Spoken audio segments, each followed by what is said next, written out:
muted. Your UNLV football team is playing the New Mexico Lobos tomorrow at Allegiant Stadium. Early kickoff time. I cannot wait to get back to our home arena. Plus, I want to break down a little bit of what I'm seeing from UNLV basketball, some UNLV fan media stuff, and more. This is the Let's Run podcast. Folks, welcome to the show today. Thought that I would do a pregame kind of live stream tonight before the game tomorrow. Maybe we'll have on a guest. I think I forgot I was going to send an invite to Mike to see if he wanted to jump on tonight. Also, I'll do that in just a few minutes. But please, while you are here, leave your comments, leave your thoughts. We already have our first one from the real Daryl. He says, "Stop the run and UNLV wins by 2 touchdowns." Yeah, we're going to break down some keys to this UNLV versus New Mexico football game. Please, while you are here, like the video, subscribe to the YouTube channel, follow me on Twitter, and also leave your score predictions and what you think the keys to the game are in the chat. We will put any comment that comes up will come up on the screen, and we can all talk about it and say what the keys are to this UNLV football team. So we're going to talk about that. We're going to talk about UNLV basketball. I wanted to talk a little bit about the whole Steve Cofield media, UNLV online content creator thing that had been going around Twitter. So we're going to do all of that on tonight's live show. This live stream, I'll post it again tomorrow, but will be kind of the pregame show for the UNLV versus New Mexico game. Life's a little crazy down here at the Kelly household. We're going in on Sunday to have my daughter, to have the baby. And so lots and lots of stuff going on. I'm currently trying to win a natty with Boise and NCAA 2026 while watching. Well, Mike, I'm going to send you the link here in a few minutes if you want to jump on. I wanted to go over a few things first. So this UNLV New Mexico game, let's share my screen here. It's going on tomorrow. Allegiant Stadium, obviously. ESPN FPI, the predictor thing, has UNLV at about a 70% chance of winning. I think that's fair. That's probably a fair characterization of this game. The spread is up to 4.5. It started out at 3.5, although it varies depending on what sports book that you watch or look at. I've seen it as high as 5.5. I think I even saw it in one book. Maybe it was DraftKings at 6, which I thought was surprising. That was a pretty high spread. What that means is that sports bettors think that UNLV is essentially like a 1.5, which is kind of a flip them, but UNLV is a slightly better team than New Mexico, and UNLV is getting a 3-point favor spread because we're playing at home. That's generally how the sports book look at it. I'm not a gambling guy. The over/under is at 61.5. I could see this game easily having more scoring than that because UNLV has just been in a lot of high-scoring games, although this New Mexico offense can kind of get stuck in the mud pretty often. Looking at the teams, I think this is a tricky game for the Rebels. I mean, they're coming off of a bye week.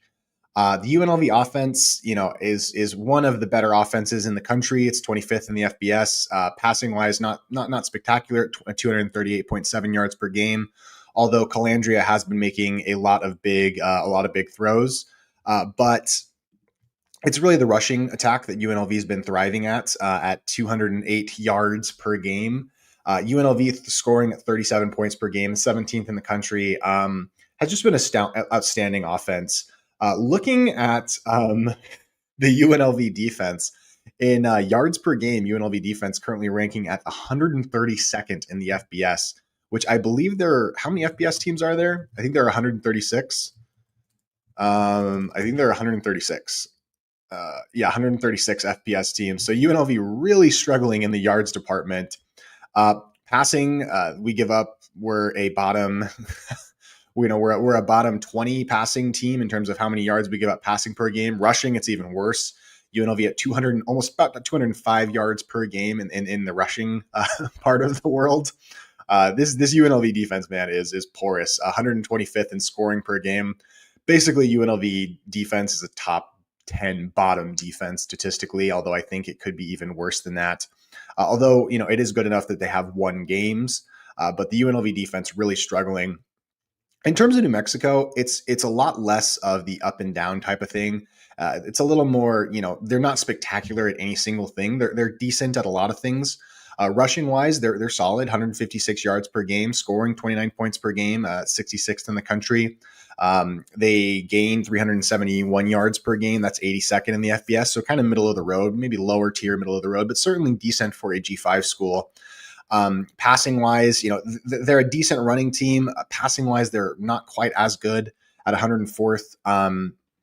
They're not very good on third down. They struggle, sometimes on first and second down, they can get kind of chunk plays, but then they can get caught in the mud on third down. And so, this New Mexico team I don't quite know what to make of them because they seem to be a team that's dangerous, that can really get you, but they don't seem to be spectacular in any single margin.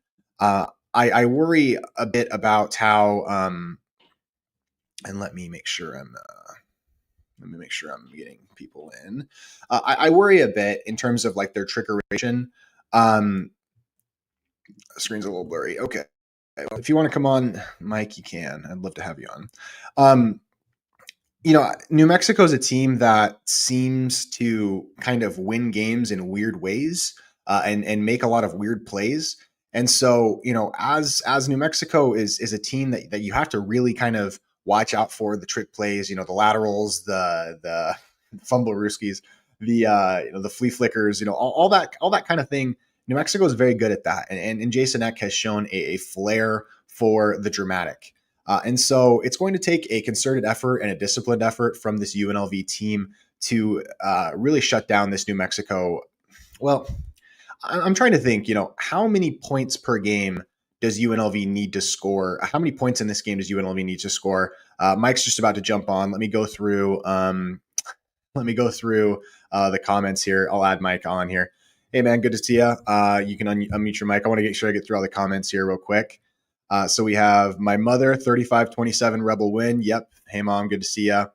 Tavon says, I think UNLV will win, but Paul Gunther is going to be my 13th reason why tomorrow. Yeah, I think that there's a chance that we could give up a lot of points and yards against this New Mexico team that isn't as explosive of an offense as like an Air Force or maybe even the Boise State team. Boise State struggles on the road. They're better at home.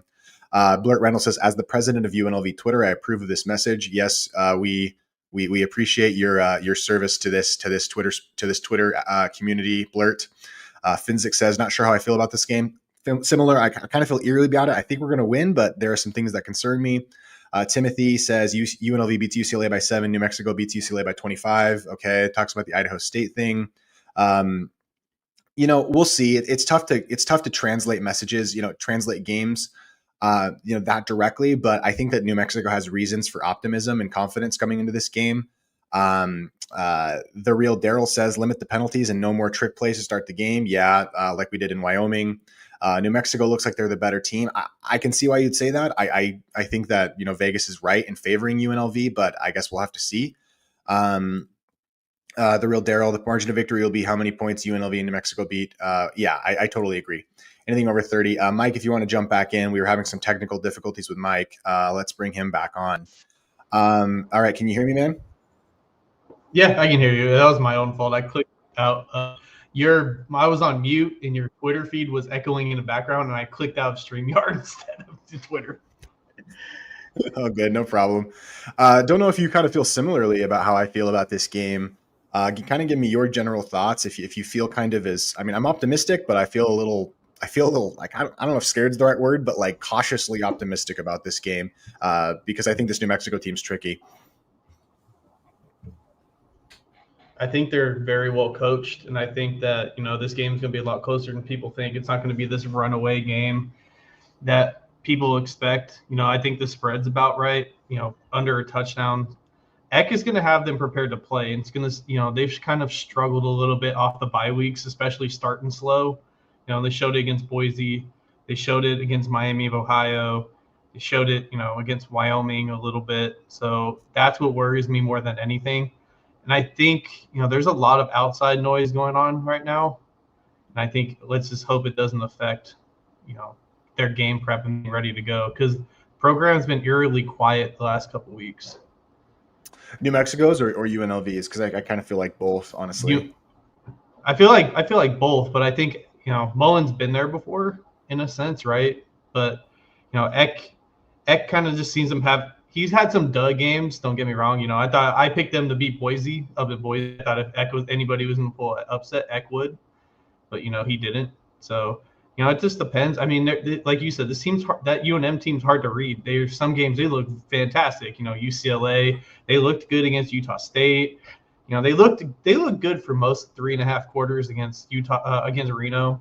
So I mean, but anybody can look good against Reno, honestly. But Yeah. but it's kind of hard to gauge. Like it's just very similar to this UNLV team, right? I mean, they're sitting at 6-1, but nobody has a clear read on what this team is. Obviously, they know it's a high profile offense with a kind of like you've mentioned, a very sub defense. And is Mullen all week, or well, at least in his presser was talking about how basically he's been trying to be accountable for what happened up in Boise, and he needs to be accountable on the defensive side of the ball. Well, let's see if that actually took place, right? I mean, let's see what adjustments he made. If you looked at their depth chart, there's a lot of oars and a lot of guys who haven't been playing that are now up on the depth chart. So we'll see what that means, right? Some guys have their chance to prove it.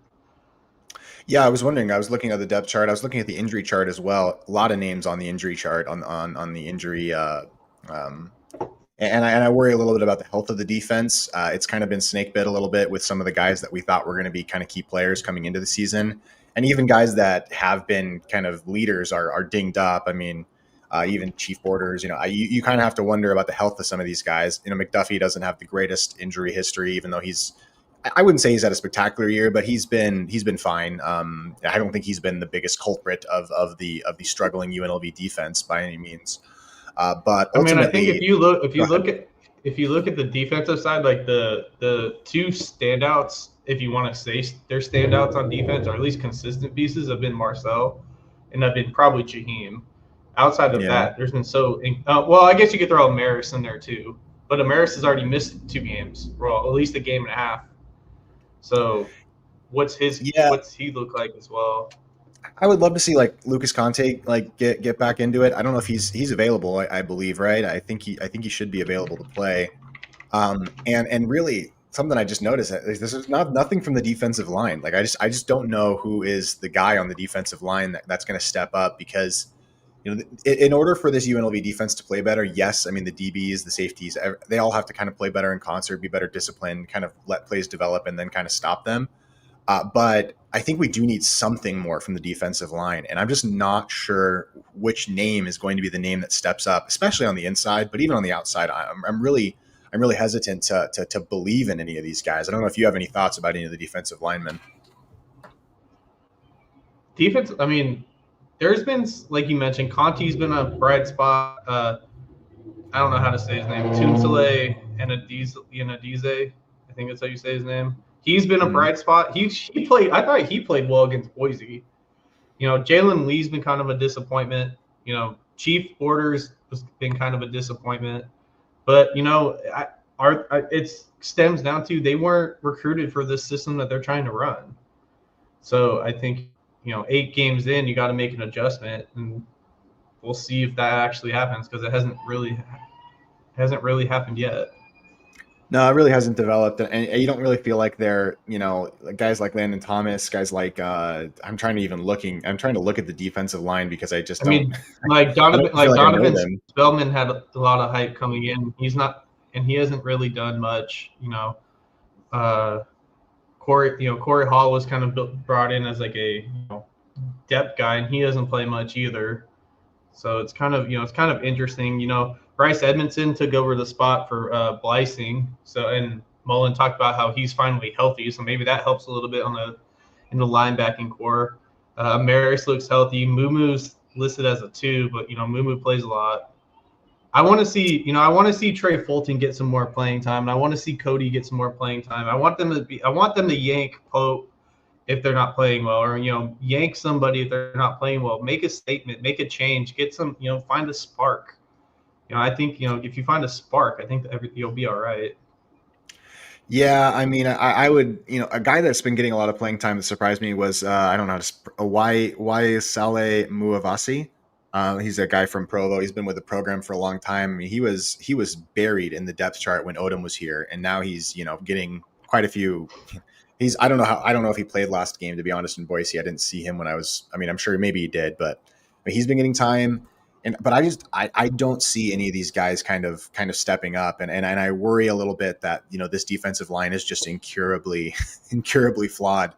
So how they're going to adjust from that. It does seem like Mullen's trying to make adjustments. It does seem like a message that he tried to convey, although I'm not sure that it was properly conveyed. But it does seem like he's trying to get his hand more in how the defense is running. He's never been like a huge defensive guy in the first place, but the way it was conveyed is a conversation for a different time, because that was a direct shot at me. Yeah, well, we can talk about that. We can talk about that kind of at the end. We'll get into that after we talk about B-ball. But to answer your question, to answer what you said, he did not play a snap against Boise State.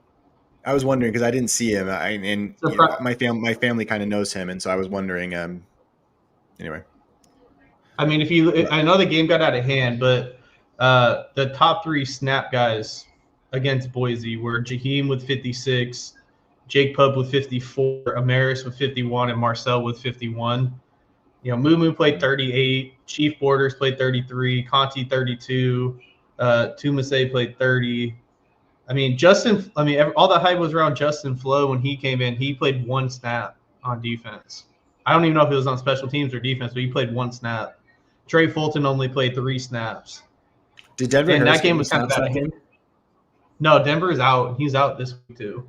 He's out this week too. Okay, I was wondering because I knew he was dealing with some injuries, but I hadn't paid attention to his health. Is Justin Flo? Yeah, there he is. Flo's not on the injury report, but he played 1 snap last week, and he's gone completely quiet. Yeah, especially after those first couple of games, he did some things, and I'm surprised he's gone silent. So according to PFF, I thought tackling was worse against Boise State. They only had 8 missed tackles, so they were just getting shifted. They were just getting blown by. There wasn't even a chance to tackle because they were already gone. Yeah, Dylan Riley's pretty fast, man. When he was getting on the outside, I was like, oh crap, But this. But I don't think that this New Mexico team doesn't have the athletes that Boise does, especially in the running back room and even on the offensive line. So maybe I think this is a good team. It's still a good team. It's not like we're playing. It's not like we're playing Lincoln University's football team. That was the team. Yeah, that was the team we played in our exhibition game. We'll talk about basketball in a sec, but it's not like we're playing Lincoln University this week. We're playing a good New Mexico team. To be fair, Idaho State pitched a shutout to them. Do you really think Gunther's defense would pitch a shutout to Lincoln? I don't. A middle school flag football team could probably get at least 7 on this defense the way that Gunther has them playing. And I don't even want to blame the players. I never like to go right for the players. I like to go after the coaches. And so, I guess we can kind of switch to the offense. The defense, we're going to see, does Mullen make adjustments? Does it seem like Mullen's hand is more in what's going on the defensive side of the ball? Because they're not going to be able, if the defense plays like they have the past couple of weeks, they're not going to win out. I can tell you that they're not going to escape every single game. They're going to have to play better, kind of like they did in the second half versus a Miami of Ohio team that didn't have their quarterback, or against a Wyoming team in the snow. I mean, they're going to have to play better. And I don't know I don't feel confident that they're going to play good, but if they could just be better than awful, I mean, we're not asking for a ton here. We're just, keep the ball in front of you, make a play, maybe get a couple interceptions. Even if you're giving up yards, I feel like you can still win games. Like we showed against a team like UCLA that clearly has offensive talent. They did make enough plays to win that game, and UCLA was, people will try and make the UCLA New Mexico comparison. UCLA was playing better I think they were playing better when they played us. I think kind of our loss was kind of the nail in the coffin for that coaching staff. That's kind of how I saw that game in terms of they had completely given up by the time they played New Mexico. But again, I don't mean to take away New Mexico's credit. They still deserve credit for doing that in the Rose Bowl, and that's still a mark of a good team in New Mexico. But I think if you were to not correct I think if you were gonna not credit. Am I frozen or are you frozen? No, man, I can hear you. You're good. Okay, can you not hear me? Oh, okay. My screen keeps lagging, so I didn't know if it was me or you. No, you're Yeah, I coming can through hear clear. you Go, fine. keep It's just going. choppy a little bit. Um, what I was gonna say was, if that New Mexico game was close, you can say, okay, maybe dead in the water. That team quit, whatever, right? But New Mexico came punched them right in the mouth, and they got up big early, and that game was just over. UCLA was never coming back in that game. It never felt like UCLA once they got down 2 scores that they had a chance. And I think you're right. They gave that coaching staff gave their last kind of last rush effort against UNLV to make a comeback. And In when that they second didn't, half, yeah. you kind of see that, okay, that ship kind of sailed. I'm intrigued on. I think this is. I hate to say it because we played so many different things where like teams are flawed. They come in, they have a freak injury like Finn had that knocked him out of the game. They have wild, crazy things happen, things like that. The hail and the snow like Wyoming. I'm hesitant to say it, but New Mexico might be, as a football team, the most complete team they played other than Boise State.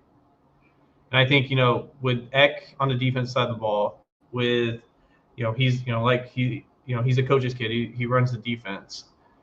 It starts with controlling the game offensively, making sure they're in a flow, making sure that they're getting where they need to go, putting points on the board, not having drive stalls, not having momentum killers like the 4th-and-1 punt that they had against Boise State.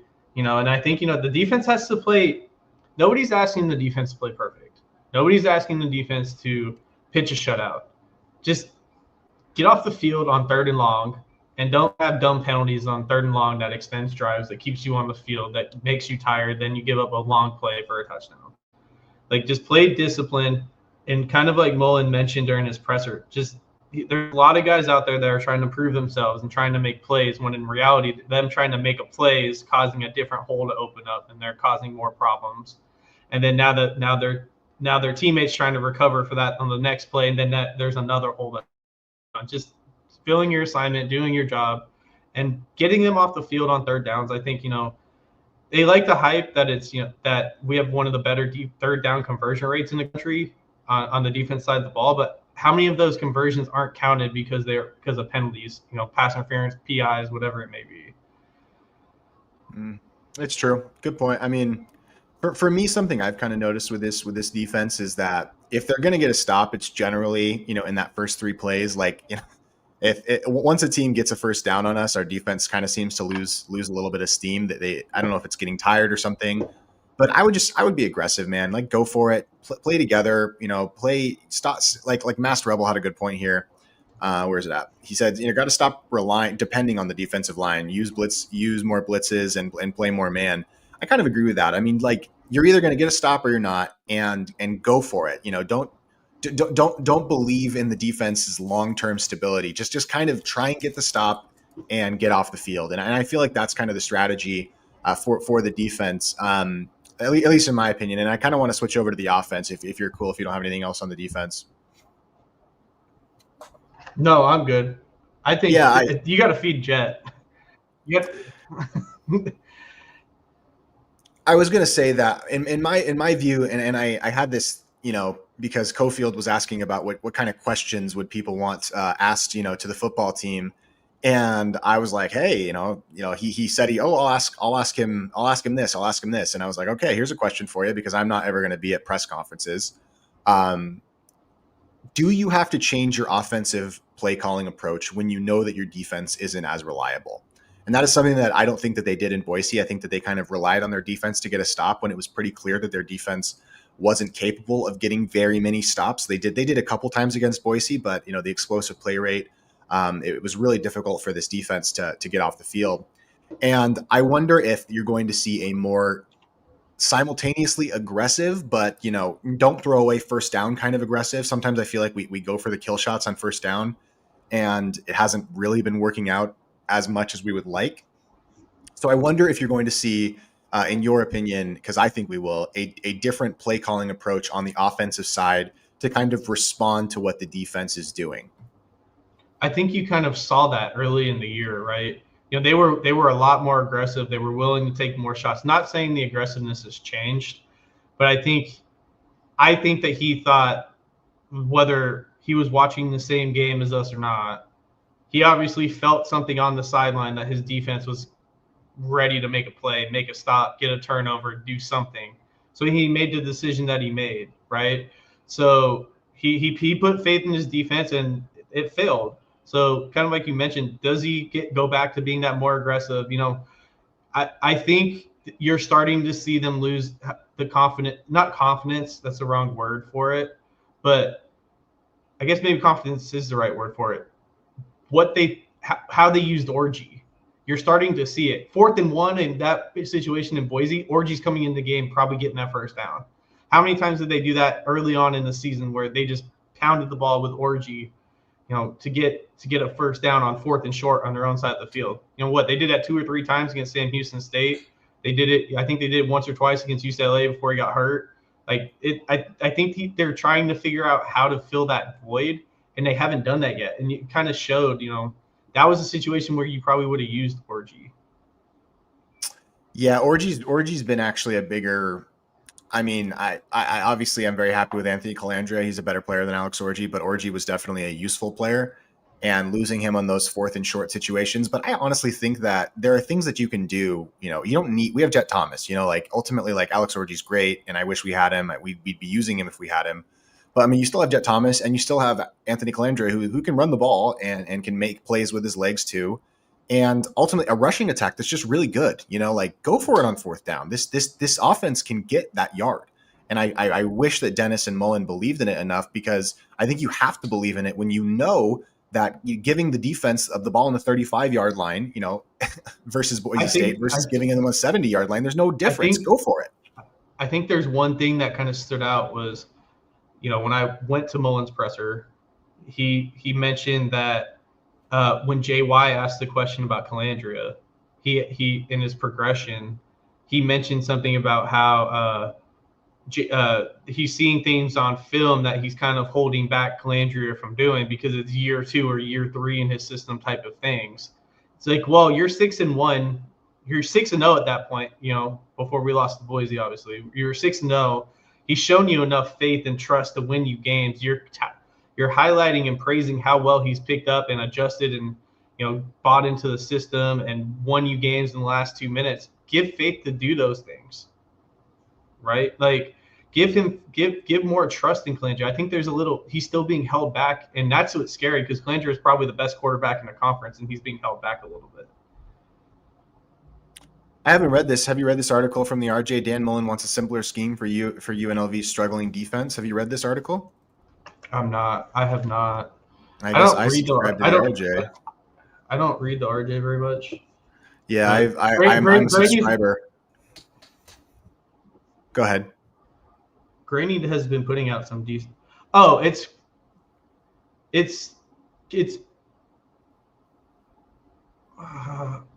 basically going off the question that Cofield asked. Interesting. I'm going to put it up. It's on the comment that says when he made the quote that says, you get into 2 + 2 = 4, and that doesn't take much thought. But what's the square root of 5,642? It might take a little bit of thought. We have to make sure for the defense, we're simple enough to communicate. This is talking about the defensive side of the ball. It's not talking about the offensive side of the ball. That's true. I just hadn't seen this. Interesting. Okay. I saw that quote. And it was about the quote. It's based off of when Cofield asked the question about what do you call it? People calling for Gunther's job. And that was part of the quote. And he's not wrong. Gunther's NFL scheme is very complicated. And even the players have said that most of the season. So they have to simplify that down. It also looks like it was written with ChatGPT, by the way, because of the long dashes in it. But I'm not going to. Yeah, that's the telltale sign. That's the telltale sign. I'm not going to do that to Graney. That's not my point. But it's basically he was saying that I know that there's a lot of talk about the defense not doing so well, but we also played 2 very good offenses the last 2 games. Or that came from Pau Drill. We just have to communicate and play with energy, because when we do that, we play our best. We're going to be better. Interesting. And Yeah, I mean that's a pretty good. That's pretty good. That's a pretty good summary, I think, of what the defense needs to do. Because I agree with that. Because Gunther's schemes have seemed a little too. I wouldn't say complicated. I mean, maybe complicated is the right word. Do you think complicated is the right word? I think it's too. It is the right. I think it's you can either use complicated or complex because it's an NFL scheme. NFL schemes are a lot more complex than the college schemes, at least typically, and especially for school. You know, I think, in my opinion, at least. The one thing that worries me though is this quote right here that it's from that article. I didn't even mention it in any of my stuff, but he said that Graney wrote it right. It's like the UNLV offense, only with a different results. The Rebels feature several new players on defense from a year ago, and it has taken time for them to learn and execute in this new system, and it's still not close. And then Mullen's quote was, "It's the 10,000 rule. You want to be an expert at something, you have to do it 10,000 times. Well, we're at 1,000. We're a long way from being experts, so we have to teach it and rep it and communicate it and walk it through over and over." So this kind of goes down to those previous conversations that we had before, right? Is it too complicated, and are they not game prepped ready to go? Because if he's saying this and they're not learning the system, they're not picking it up, why are you not making a change? And two, that's not wrong, by the way. No, it's not wrong at all. Yeah, complex doesn't mean good. I don't know that there's a bunch of NFL teams that had Paul Gunther around them that wouldn't swear by him either. So, including the Raiders, actually. So, I mean, I guess we'll see. But it continues to beat that nail in the coffin, right? If you see the scheme is too complex, you're making quotes about how they're still learning the system. You're in week 11, right? If you count that they played 0, I mean, or I guess week 10. This is week 10.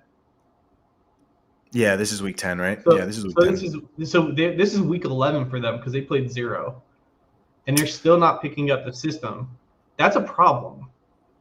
Yeah. And that's part of, the accountability that, I think fans are looking for. Maybe it's not, maybe it's too far, so I love you, Burners. Don't get me wrong, but maybe calling him a terrorist is a little too far.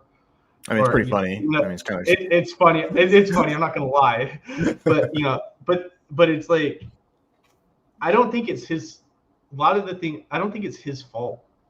It may, if you can only, I think, it goes with anything like you teach, right? Or you try to learn. If you just aren't picking it up, the players aren't picking up, eventually somebody has to step in and make an adjustment. And maybe that's the accountability piece Mullen's talking about that they finally figured out and saw. And it took them to getting their ass blown out by Boise State. So I guess we'll see. And just to kind of tie it in with the offense a little bit, if you look at the offensive side of the ball between Jet Thomas, between obviously Anthony Calandria, like there's a lot of reps. Mullen's talking about that 10,000 hour rule. And it's like some of those guys have way closer to 10,000 hours on the offensive side. There's quite a few more names on the offensive side that have that experience as opposed to guys on the defensive side. So the offense definitely being further along makes some sense, but I think this is the game. And I don't know if you agree with this characterization. I'll let you give your thoughts on it, but this is the game where it's kind of like nut up or shut up time for this UNLV team. Like, are you the 8-4 team that I predicted you to be, to lose a couple of dumb games, or are you contending? Or are you contending to return for the Mountain West Championship? Here, I'll give you the advocate. I'll give you the 11-1 team that I picked, and I picked their only loss being to Boise State. You were 8-4. I was 11-1. Yeah, I mean we both, but I mean I don't know that. Obviously, it's probably somewhere in between, which is the most irritating answer that a podcaster can give. Oh, it's probably not the most extreme thing, but so this team can't be 11-1. You can be right, and I could be wrong, and I could also be right, and you could be wrong. So I hope you're right. To be honest with you, no, I'm not arguing the point, but it's just like like you said, it's the 8-4 or 11-1. It's that extreme. Where do you want to go? Do you want to be, getting back to the Mountain West Championship, or do you want to be sitting here at 10-3 or 8-4 or whatever it is, wondering where could we have done, where could we have gone, where could we have been better? And I saw the question that just got or the comment that you just put up about the 2 tight ends. Was from Master Rebel. Let me put it up. Why are they not using Varkey's or Elskins? Varkey's only played 21 snaps against Boise State. Elskins only played 24. They went completely away from that against Boise. And in my opinion, even if you're not using them in the passing game, use them as an extra blocker because you have linemen getting beat left and right. So why they're not even on the field at this point? What's where have they been, and why has the game plan been so different when it's come to Boise may have been it may have been something on film that they saw and that's fine but even look at when they played Air Force, Varkey's only played 10 snaps, Elskins played 38. So That's not enough, man. That's not enough. where's Varkey's been? He was a presence in the offense. He caught the touchdown on the reverse from Bradley, but where has he been? And they stopped using that Gronk scheme their Gronk seam pass like they used against UCLA with Elskins. Where's that been? The tight end game has been completely gone. I mean, even like I'm looking back at Wyoming, Varkey's played 16 total plays, and Elskins played 29. They've gone completely away from the tight end. That's a good point. I hadn't thought about it in terms of the run scheme, but I would love to see the tight ends more involved in the run blocking because there's some guys with size that could legitimately help with especially if you wanted to give Jet more carries, please give Jet more carries. There's just some cool things you could do with the run schemes if you got the tight ends involved a little bit more. But I feel like we're just kind of not using the full level, the full Mullen level of creative control that we could use, and the tight ends would definitely be a part of that as well. So I kind of wanted to close out this New Mexico game, kind of give me your final thoughts, predictions, and stuff before we briefly talk about UNLV basketball and of course sports media in Las Vegas. This game worries me. It does because Eck is one of those coaches that if they get up, they're going to control the tempo. They have a good enough running game between Humphrey and Blankston that they can control the run. They can control the clock and keep UNLV's offense off the field. Unless UNLV's defense decides to give up touchdown run after touchdown run like they did against Boise State, then the offense will be fine on the field. But I think it's going to be a lower. I think it's going to be a lower scoring game than people give it credit for. I think it's somewhere between 28-24, somewhere around there. I don't think they break 30. They might. I mean, they easily could, but I think it's going to be a controlled tempo type game. I think somewhere around there. I think UNLV wins. I think it's closer, and it's probably a very ugly game. I have a 31-28 kind of victory for UNLV, but I don't feel good about it. And I do think that there is a small chance, and this team has to be careful, because if this New Mexico team comes in, gets confidence early, we make a mistake, Calandria throws a dumb pick or something, like there actually is a chance that this game could be a disaster for UNLV. Like that reality could exist. And so our team has to be disciplined. They arguably have the best punt returner, kick returner in the conference too. Yeah, a couple of special teams plays here and there, and this game could be really, really, really bad. And so I have 31-28 UNLV over New Mexico. I think this is going to be a good game. I think it's going to be fun. I think it's going to be exciting, and it could even be like a last-minute field goal type of game, honestly. Like that's maybe with 2 turnovers from each team. Like that wouldn't surprise me at all. Maybe the score wouldn't be that high, but I'm not really great at predicting games anyway. But I'm sure that there's going to be some people mad at me for not reverse jinxing us like I usually try and do when the Rebels play a team that doesn't suck. And New Mexico absolutely does not suck. They're really good, actually. They're very good. They're a very good Mountain West team this season. I mean, New Mexico gives up about 24 a game right now as of so far this year. So their defense is about mid in the conference. So I think, Mass is right. If you can get a interception, turnover here and there. Lane is kind of like Maddox in a sense. He's not as good as Maddox Matson because Maddox Matson is better than what people give him credit for, but he's very turnover prone. And I think it's the same thing. It kind of reminds me more. Lane is like E.G. Warner, in my opinion. Yeah. He can definitely turn the ball over. He has 9 touchdowns. Yeah, 9 touchdowns, 8 interceptions. So vulnerable. I mean, and our defense has shown that it can pick people off, especially at home. I think there's a chance that our DBs could be in good positions. And if Mullen simplifies the scheme, that could put them, let our playmakers make more plays as opposed to being so worried about trying to do whatever Paul Gunther says. They can just be on the football field being football players. So there's a chance there with Lane being vulnerable, right? Yeah, I agree. And that's where I think that this game, it could get out of hand from the UNLV perspective. Like if they make a turnover here and there and there's short fields and UNLV gets up by a touchdown or two, they can control the tempo and take over the game. But if they don't and Lane plays the way that he's played when he's not turned the ball over, he's still a dangerous player. I mean, he has a 67% completion percentage, which is the highest in the conference, but he has 8 interceptions. So he's prone to make a mistake, but he's not going to make more than one from what it looks like. Yeah, I guess we'll see. It's going to be a fun game. I can't wait to be out there. I can't wait to be out there at Allegiant Stadium tomorrow. Also can't wait for the return of the Runnin' Rebels. You and I, we hadn't met very many times or seen each other that many times. We actually met up and talked to the exhibition game against Bishop Sycamore, Lincoln University. It was fun meeting you and JY from the Big Mountain Podcast. He's a really good guy. I hope you guys will subscribe to him. He does a good job covering kind of Mountain West, whatever, and West Coast G5 football, but kind of a hard thing to take away too much from that game. And I don't want to spend too much time on UNLV basketball because we're going to talk a bit about media here right as we close it out. But did you have any big takeaways from that game? And if they were, what was your biggest thing that you could translate from that game to what's going to be in the regular season? Granted that the opponent was so bad. So I have 3 takeaways from that game. Tyron Jones is a more skilled Derek Jones to me. Athleticism-wise, he's a thicker, more athletic, and more skilled Derek Jones when Derek Jones came into UNLV. He's going to be a problem for Mountain West teams, I think, if he can figure it out and stay healthy. I think piggybacking on that before I go into my other 2 takeaways is there's going to be a lot of dynamic lineups that Hassner can play once his team is healthy. If he wants to pressure the ball, I think I kind of mentioned it to you.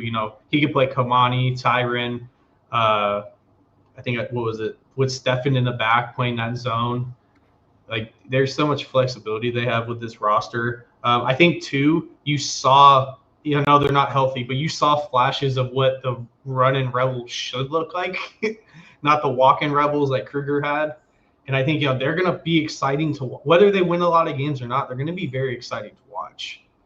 And I think that I think my third takeaway is, I know the team was bad, but this team doesn't look like it hates each other like last year's team did. And they are feeding on each other. They played with a lot of energy.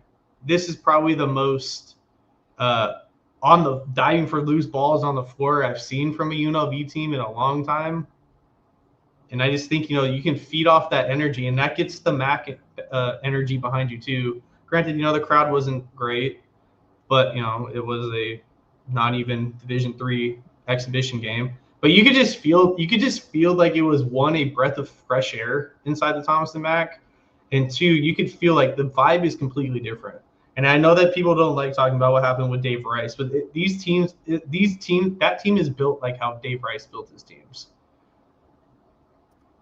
Yeah, I was going to say that totally. I totally agree with that because there's a level of athleticism, especially on the wing. Like Kevin Kruger did have a couple of wing players, whether it be Donovan Williams his first year or Keelan Boone, although Keelan wasn't quite as shifty. He was more of kind of just a stationary and kind of pull up shooter. This team did kind of remind me of those 14 and 15 teams. I mean, I was on my mission when those teams were around, the teams that Derek Jones Jr. were on, actually.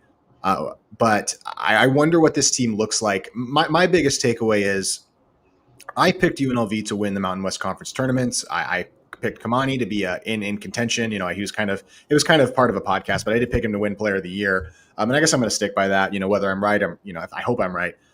But I think that I saw enough, and I imagine we'll see enough early, even if the record's not always going to be great. If Stefan's good, this team can be really special. Like if Stefan can anchor a defense, can run the floor, he doesn't even have to be spectacular. He just has to be good. I think that there's a lot of potential here, and there's players like Kamani Hamilton, and I don't know what you thought about Nas, but Nas really impressed me too. His body, his skill. I think his decision making can get better as the season goes along. But there is elite athleticism on this team. I mean, the slow plodding Kevin, like you mentioned, slow plodding Kevin Kruger Rebels, which was a sign in Kevin Kruger of a coach that had no confidence. My single biggest takeaway from this team, having all that been said, is that the presence of Josh Pastner made a big difference. him on the sideline, his aggressive and kind of he was very actively coaching the entire game. You saw him interacting with his players. As I was walking by the bench, he waved at me, recognized me from our podcast, even though I'm not, I'm media stuff. Him in his suit with the UNLV tie on. The presence of Josh Pastner gives me a hope, even if I know that things won't be perfect early on. My biggest takeaway is him, his personality, his drive, his passion, his energy. I believe in him. I really do. And for somebody that hated the hire as much as I did, or very early on, my biggest takeaway is him. And the whole offseason's been leading up to this, and I feel like it's his moment. And I really hope people do get behind him. I don't know if you felt that same way about Josh as I did. I thought it was a change when they were up by 17 going on their run and they made a mistake and he called a timeout. He tore it to them. Like, it's not acceptable. And you haven't seen that fire. I mean, maybe TJ a little bit. I mean, just because of his personality, it's different. You know what I mean? It's not they're not the same type of coach, but kind of, maybe TJ a little bit, but it just felt different. And kind of what the comment, that comment we have right here from Tavon, they didn't take their foot off the gas at all. They kept going and going and going and going until it was. I mean, they were still fast break, trying, not even slowing the ball up until the last 30 seconds. And that's just a change. And I think if you want to compare it to how this team is built, maybe a better comparison is how San Diego State usually builds their teams. Because this team looked like a San Diego State team. Yeah, I mean, it helped. It helped the opponent they were playing, and I wasn't, overly impressed with how they played against Washington. Although they were graded on a curve, I really didn't care as long as they were healthy and got some reps. I didn't really care how that initial Washington exhibition went. Did you watch that Washington game? I watched every minute of it, and I liked a lot of the same things that I saw. Although Kamani didn't really play a ton in that game, and so I kind of felt like, all right, Coach Pastner realized, I don't know if Kamani tweaked something and they were being careful, but they just went out. I didn't take anything away from that game besides Dre being a really good player and liking Naz's athleticism. I didn't take a ton else away from that game. Well, so my first glimpse of takeaway from that game was they didn't quit. They may have ran out of gas because they only had 7 guys against a Big Ten power school, right? But obviously, competition is different. But they gave effort. They played an even second half. As much as they lost by 15, they played an even second half. They have any type of depth. That game's probably closer. And ironically, Boise beat that Washington team in the scrimmage the other day. So it shows you where the strength of the league is. And I think it's. I'm kind of wait and see on what this team can be. I think where they were slotted in preseason is about right. They're going to win a couple games they shouldn't win. They're going to lose a couple games they shouldn't lose. That's just typically how Mountain West goes. But I think if he can get them healthy and gelled, and they can come out of I've been very adamant that if they come out of non-con above 500, it's a win. I think, Montana NCAA tournament team from last year, granted, probably players got poached. I haven't really done my research on them yet, but Chattanooga won the NIT last year. the NIT has kind of become a joke. Obviously, you play Alabama, Maryland, Memphis, that third players era game. Like, they have some, not maybe Q1 wins, but they're quality opponents so that you can get get a real feel of what this team is built of and what this team is made of. And I think it's going to be I think Miles is closer than what people are thinking that he is to coming back. He was, when I went to Pastner's presser on Tuesday, right after Mullins. So when was that, Tuesday? Because it was Mullins I went to, then Pastner's was right after that. They were practicing behind it. Miles was practicing. So, and he went, I got there like an hour and a half before the game. He was going through full warm-ups with them. No brace on his ankle, foot, whatever he hurt. He was full go warm-up wise. So I think he's close. I think it's Chattanooga. I think Martin, if I had to give an opinion, obviously I don't really know. And I think nobody but Pastner and Miles knows, but I think it's the Chattanooga game that you could see him back at. Maybe the Montana game. I would expect him to be back before the Memphis game, though. Laji's the other guy that I'm kind of wondering about, and I'm wondering how again. So Pastner said Laji was questionable for that exhibition game, so he's probably going to play in the opener. Good, yeah, we're going to need him because the front court just needs love Jacob. I hope he has opportunity here with Steffens being out. But we need just another like guy with experience in the front court, and Logi should be able to provide that. Even if he's not like a true big, he's enough of a big that we can probably get by a little bit more in the front court. One kind of thing before we kind of ended this UNLV basketball topic is I think we both love Dre. He's been awesome. He was a star in that exhibition game, and he's got athleticism that's shifty. What do you think the relationship? Because this worries me, the relationship between Miles and Dre in the backcourt. Both of them are kind of ball dominant players, and sometimes I wonder what that kind of give and take is going to look like from two guys who should be and could be the lead guards for this team. Well, I think obviously Shea was brought in to be the point guard, so he's going to be the point guard. But I think Shea's going to have I think Shea's going to have a different role than what we think. I think he's not going to be one. He's going to be kind of that role of he'll shoot when he needs to, or take the open look on a swing, like Pastner preaches. The half second, make the extra pass, swing, hit the open shot. But I think he's going to be more of a facilitator, calming pace. I wouldn't be surprised if he averages between 7-8 assists a night. Like I think Dre's getting a good opportunity at point guard, but I think a lot of the wing scoring, if it's not Kamani, it's probably going to go through Dre. And then it's going to be a feed off of what Nas can get from the open looks. What Jacob's going to get his cleanups if he gets some playing time. Same thing with Logi. I just think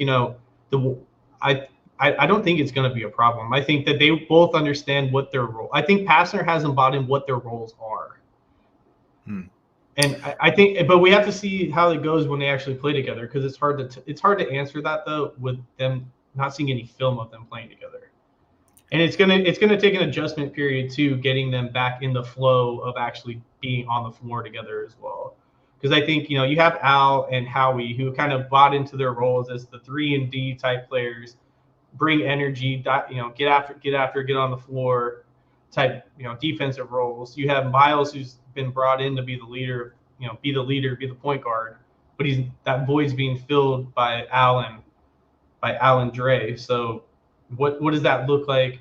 I think Dre's gonna get a lot more opportunities than what he's getting now. And even then, if you look at how he played, I know it was lower competition, he didn't really force much. He let it come to him. And I think that shows like the maturity in his game.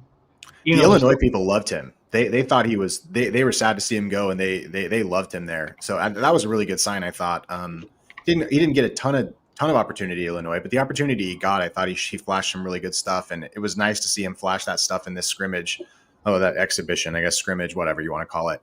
I don't know. I loved it, and I can't wait to see him play. Because I think this team's good. So any kind of closing thoughts before we jump on to maybe the juiciest part of our conversation tonight? Tickets are cheap. Go to the games. Please. That's my final thought. And there's a deal.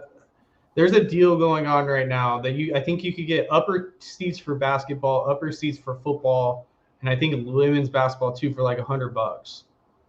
So like nothing. They're not advertising it very well, but just this team is a team that you're going to want to support and you're going to want to buy into. They're likable guys that have bright personalities that play hard. Like Pastner, not like Pastner. It's a breath of fresh air in the Thomas and Mack, and let the Kruger thing go. Like them, hate them, whatever your feelings were on that, it's done, it's over. Support these guys, support this team. Like Dre said on Twitter, pack the Mac. Nobody's asking for it to be 18,000 again. They deserve more than 4,500 they got last year. Support these guys. Winning games changes that. I understand, but support these guys. That's my biggest thing. Yeah, and I would just say, like, if you're a disaffected UNLV basketball fan, because there's a lot of them, believe it or not, there's a bunch of people that UNLV basketball stuff still often does just as good, if not better, than football stuff that I post. Even though football is in a far better place, and that just shows that it's people that don't go to games, they still click on UNLV basketball stuff because they want to know, and they want to know if it's time to come back. And I would just say that we have not had a coach like Josh Pastner in a long time. TJ was very half committed. Kevin didn't quite have the coaching chops. Obviously, Marvin Menzies was a walking bag of whatever. Not a big fan of him, even though he wasn't a bad guy or anything. I just didn't think he was cut out for the job. And Dave Rice was a good man, not like Josh, very different coaching styles. This is something new. This is not the same old, same old. So that would be my plea, and hopefully the fans can support these guys because they deserve it, man. They really do. And so anyone who wants to go to a game, I'll pay for your ticket. Pack the Mac. That's a heck of an offer, Tavon. It was nice to meet you at the game, by the way. And please, if you guys are at the games, shoot me a DM. I'd love to come shake your hand. Let's talk about the last topic. Hold on. Me too. I'll be at most games, barring baby duty. Yeah, same here. Just like you. So if any of you guys ever want to meet me, talk to me, ping me. I'll be at the games. I'll be at football. I'm always at football. I missed one football game, but that was out of my control. But yeah, I'm pretty much at everything. So just like Jason is. So I love to meet you guys in person. Yeah, I think the fans are the most important thing. And when you're talking, kind of segueing to our next topic, when you're trying to cover a team, the people that listen to your content are more important than anything else. That's your duty is to the people that listen to your content, not to anybody else. And so this kind of last topic, I'll give the intro and we'll let Mike talk because I feel like, Mike, you even had a bigger role than I did in this. So if you guys aren't aware, Steve Cofield, I'm a big fan of Steve, actually. I've been listening to Steve for a long time, as we all have. I think Steve's heart is in the right place a lot of times. And I repeatedly have tried to get Steve to come on my podcast. If you guys ever see Steve posting stuff, tell him to come on Let's Run podcast because I want to talk to him. He has not taken me up on my offer yet, but I am hopeful that he will soon. He has kind of recently gone on, I don't know if I want to call it a tirade, but certainly an extended stretch of statements about how UNLV is covered, insinuating that the fans are doing something wrong, insinuating that people like Mike and myself are doing something wrong, and that it's led to worse coverage around UNLV. And I disagree with that, frankly. I think if people are tuning away from more traditional media sources, it's because those more traditional media sources aren't covering the team as well as they could be. But I do want to get better. I want my podcast. I'm a fan podcast. I'm not an official media member. Mike is credentialed. I'm not. And I respect Mike for doing that because it takes some guts to do that. But I don't know your kind of feeling as we've gone on a couple of days about where we are, and kind of your opinions about if Steve has a point. I don't think you think he does, but I'd love to hear kind of your thoughts about some of the points that Steve made about UNLV coverage and people like you and me. Well, his rant was instigated around me. That's 100% clear. So if you guys want the backstory, this is kind of how it started. So I was interviewing players, over the summer. I made everybody is aware of that. I maybe did rub some people the wrong way doing that in the athletic department, but from what I was told, it was they can't stop a fan page if the player wants to go on. So I went and I interviewed players. I asked for permission and I talked to the players. I talked to Josh. And then I decided to go the route of getting credentialed because I felt it was the right thing to do. I'm more of a written platform than a podcast video platform. So I went that route. I didn't get a credential. I was rejected initially when I got my first one. My first attempt. I got a message from Wallington 12, I guess like 18 hours before kickoff against Idaho State saying they would give it to me on a game-to-game basis. And I haven't missed a game yet other than when I was on a work project. So I'm not going to get into what I do, but for what people don't understand is I have a job that I'm on the road probably 24 out of 30 days a month. So I'm not here most of the time during the week. So I don't go to Mullins pressers. I watch them. I've gone to two. That was my second one that I've gone to. One when he dropped the quote that I tweeted that went viral of him saying he'll stay at UNLV, and the last one. I didn't bump in. I was sitting right behind Cofield, and Cofield had read my piece about me calling out Dan Mullen and saying that he needs to be more accountable and fired Paul Gunther. So when he made the reference of including people in this room, that was a direct shot at me because I was sitting right behind him with JY. I haven't asked. I've got post game pressers. There's no guidebook on how to do this job, right? There's no guidebook on how to have a podcast, how to get fan engagement, how to be involved in this. I've been trying to figure it out every step of the way. So I haven't asked a question yet at post game pressers, and I didn't ask one. There was no reason for me to ask one after Pastner beat a NAIA D3 school that was a bullshit game. There's no reason. What's the takeaways from that game? Luckily, nobody got hurt. That's the takeaway. You saw flashes, but you're not going to take anything away from that. So, but it kind of stemmed. Mullen read my piece too because he kept mentioning accountability, and I have the utmost respect for Dan and what he's done. But I did some research before I wrote that piece. Obviously I pulled quotes from his previous pressers and talked about his accountability. That was his problem when he was at Florida. So I jumped, and it was turned into a reoccurring problem that's now happening at UNLV with him and Gunther. So I wrote a rant piece that wasn't very positive. It was probably one of the most, I would say, negative pieces I've written about the program. It wasn't even that bad in my opinion. And Cofield's kind of trying to take it and run with it. And he did that whole segment. He wouldn't mention my name, but it was directly about me but what's funny is like after the game, he asked me what I thought of the game, what my opinion was. What did I see about the game? Why are you asking me those questions and then going on a fucking rant about why I'm there? I'm not going to ask a question after that game. There's plenty of questions I want to ask. But like many people have said, there's a lot of softball questions. I'm still trying to figure it out. I'm not trying to piss anybody off either. Right? So it's kind of, I respect Cofield. Me and him have had his beef back and forth, from him trying to call me out for not wanting to go to a Mount West championship game on Twitter back during a conference tournament, even though I went and tagged him in it. And I know he watches my stuff and he reads my stuff because he's told me. So I'm not really sure where that even stemmed from, because for one, I wasn't even involved in the conversation. Like it was the burners. Blurt, I love you to death, bud. We talk all the time.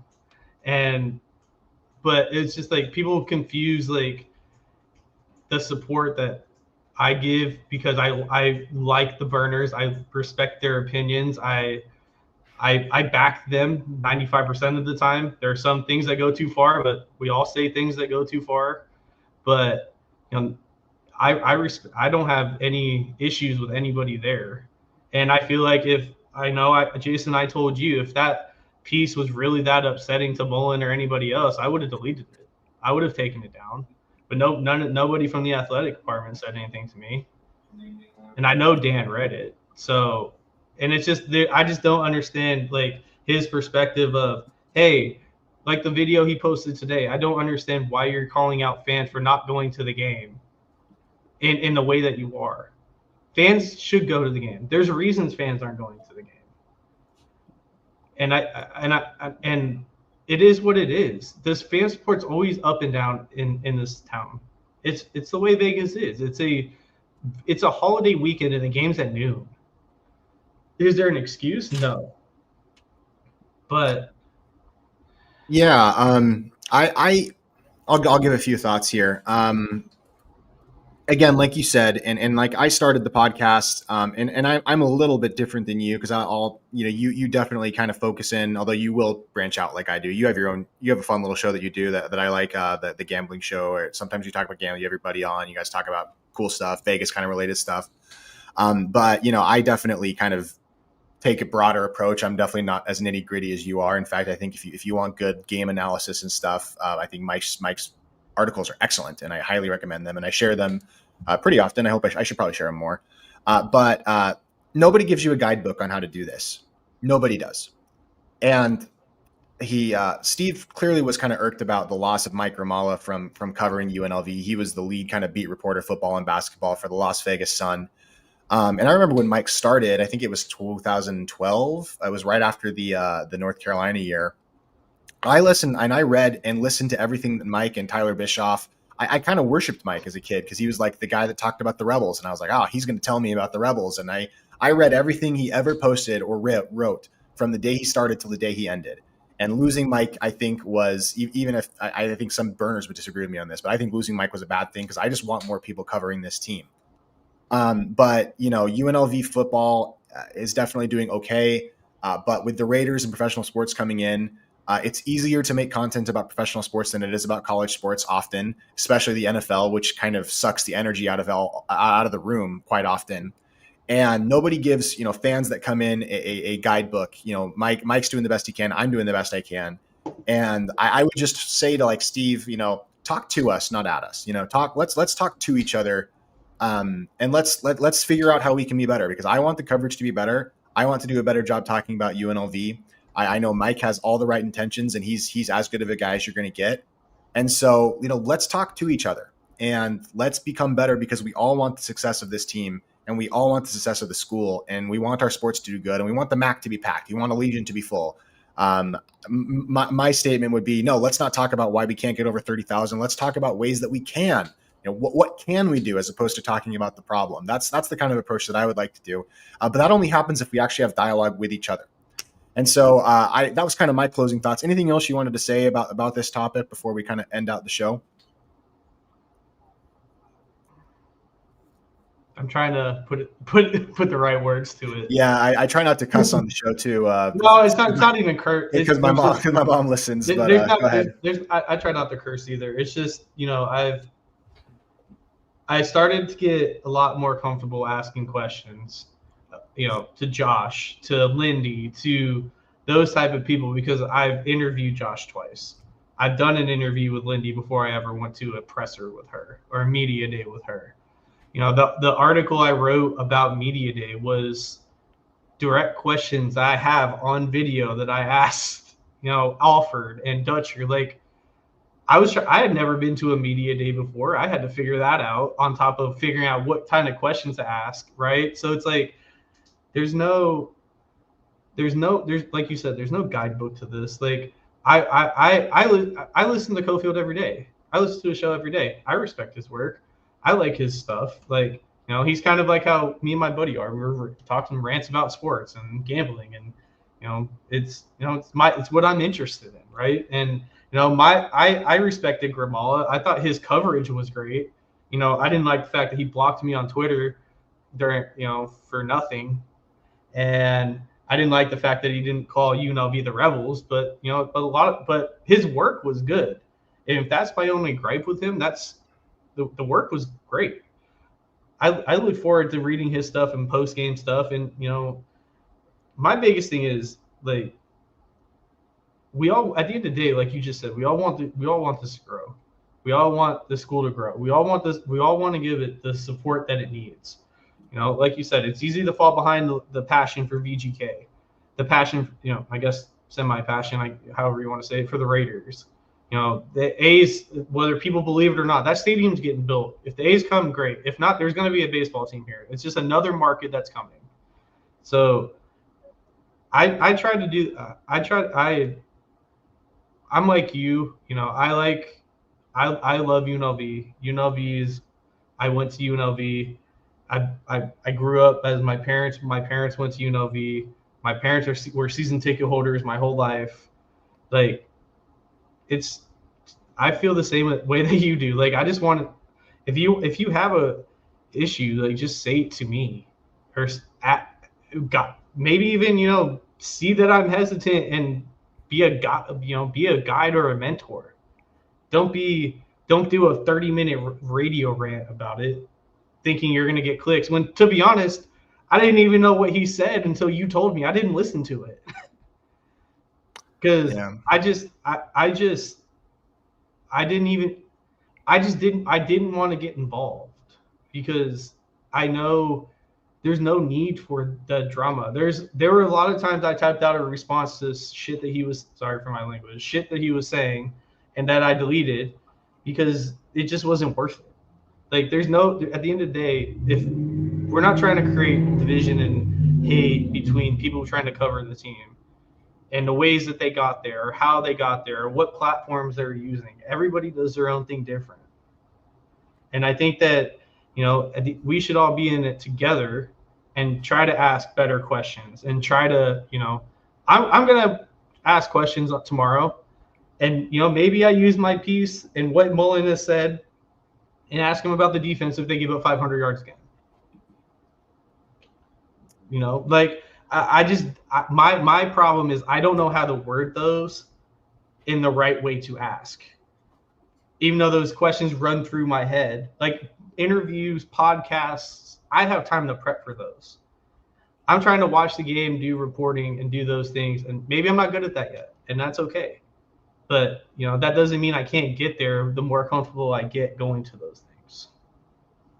Yeah, I believe in you, man. And I know you're doing your best. And yeah, I actually think you're doing great. I don't think you did anything wrong, to be honest with you, in terms of how. So I mean, like, I don't think you have anything to apologize for. I think you're just doing great, man. So what's funny is it's like I talk to probably you and Blur and Mast a lot. I talk to you guys the most, and all three of you sent me around the same time. Really, I don't know if it was calculated or not, but about what Cofield said, and I was like, oh, okay, finally got around to listen to this. Well, we all talk to each other a lot too, so I'm talking to everybody all the time. I can't get enough of this stuff. I'm addicted to UNLV coverage and the Mountain West, Pac-12, online Twitter space. I just love it all. It's just it it invigorates me. Blurt told me he was added to a little the Pac-12 chat. Yeah, I heard about that too. We have a spy. Twitter. Yeah, I'm good with Blurt being president. Blurt's a good guy. I was able to meet him up in Boise. That was a blast. But let's just do the best we can. Let's move forward. And I'd love Steve to come on. I wish I could be at those press conferences because I would love to try asking questions and stuff. But that's just never going to be in the cards for me because I want to be able to. I want to be able to feel like I don't have to worry about having a relationship with the school itself. I'd rather just pay and go to the games and, and treat it like a fan thing because I'm just a fan. That's kind of how I feel about it. But I totally respect how you do it, man. And so any kind of closing thoughts as we end it out? The one thing that he doesn't understand is I don't get paid to do this either. I do it for free. I do it because I want to. I take time. I still have season tickets if I ever decide not to do this anymore. Like I gave the tickets I gave away tonight were my 4 season ticket seats. Like I do this because I want to, and just like you do, we don't get paid to do it. I would love to get paid to do it, but we don't. And I take the time to do everything I do just like you do. So he's in a kind of I'm gonna end on that. Like we love what we do. And we do it out of the goodness of our heart because we love the Rebels and everybody wants them to see them thrive and see them succeed. Yeah, I totally agree. And I would love to get paid for doing this, but it's just not in the cards. I mean, you have a pretty legit career going on, and I'm obviously an attorney now. Quick question from Physics. He says, if we have any real press preference, can we ask you guys to ask them questions within reason, of course. You could reach out to Mike. I can't ask them because I'm never going to be at the press conferences, but you can reach out to Mike directly, I imagine. I don't know if you have any thoughts about that. I'm game on anything. Like if you guys really have a question, I'll ask. I would love to be kind of the voice for you guys. That's kind of what I've always, I know Jason, you've got a great platform, with the burner brigade and everything, and we kind of piggyback off each other a little bit in that regard. But yeah, if you guys have any questions, obviously within reason, I'll read them and I'll definitely ask. I mean, there are some that I think I've been asked to ask. I think I have got gun shy, kind of like Cofield said, because I didn't feel comfortable at the time. Asking get my first game. I kind of made this comment. I think I made this comment to you, Jason. It was kind of funny. One of the press guys during the Idaho State game, I was talking to him, and I was like, yeah, my first game at UNLV as a student was when we lost to Howard. My first game covering UNLV as credential media, we almost lost to Idaho State. That would have been rough. And I was like, so for me to be, get asked some questions to ask, and then I'm like, we almost lost. Like I try to keep my fandom out of it. And I'm like, oh, and then I'm like, my mind starts swirling. I'm like, yeah, I'm not in the right place to ask these questions. Well, yeah, you can do it. You can do it. I mean, do your own thing though. Do it your own way. You know, that's kind of the thing. If somebody has a problem with it, if you have issues competing with unpaid people who do this part time, then I think that the problem maybe lies with how you do it. I mean, to be honest. But at the same And time, I do have a question, I guess, for the fans that are watching. I know you guys kind of enjoyed the mailbag that I did last week, where I posted. You guys responded to my question, kind of like how Chris Murray does in Reno. yeah, I did that John during the bye Canzano does it week. too. Yeah, I did that during the bye week. If you guys want me to continue to do that, just let me know, and I'll take any questions you guys get. And it's better if I post a thread and you guys comment on them, because I can post your question thread directly to the article I write. Yeah. All right. Well, we're going to kind of close it out there. Guys, thank you so much for checking out the show tonight. Longer than I usually go, but we had some fun topics to talk about. And again, you know, we all want UNLV to be better. And so thank you guys so much for checking out the show tonight. I appreciate you all. Thanks, Mike, for jumping on. That was a fun time. I will not do a pregame show, but I will do a postgame show right after the New Mexico game goes final. Hopefully, Angry Jason does not have to come out, because I don't enjoy those. I mean, they are kind of cathartic, but go Rebels. We'll see you guys tomorrow, and let's run.